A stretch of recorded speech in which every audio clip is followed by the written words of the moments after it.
বেনামাজি যারা জাহান্নামে যাবে তাদেরকে যদি আল্লাহ তাআলা জিজ্ঞাসা করেন যে তোমরা দুনিয়াতে বেনামাজি ছিলে, এখন জাহান্নামে যাও, ওই সময় যদি তারা আল্লাহর কাছে এই কথাটা বলে যে আল্লাহ, যারা দুনিয়াতে নামাজ পড়তো তারা তো কখনোই আমাকে বলে নাই যে নামাজ না পড়লে জাহান্নামে যেতে হয়, তারা নামাজ পড়তো কিন্তু আমাদেরকে তো বলে নাই, তখন আপনি কি করবেন?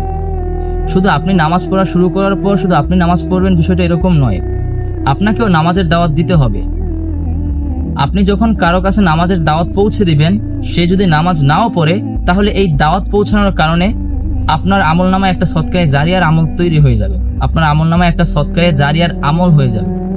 সুতরাং আপনি আপনার জায়গা থেকে দাওয়াত দিন সবাইকে। এখন সে যদি না মানে তাহলে তার হিসাব সে দিবে, কিন্তু আপনি যদি দাওয়াত না দেন এবং আল্লাহ যদি আপনাকে জিজ্ঞাসা করে যে আপনি নামাজ পড়েছেন কিন্তু আপনি আপনার পার্শ্ববর্তী মানুষকে কেন নামাজের দাওয়াত দেননি, তখন এর উত্তর আপনি কি দিবেন?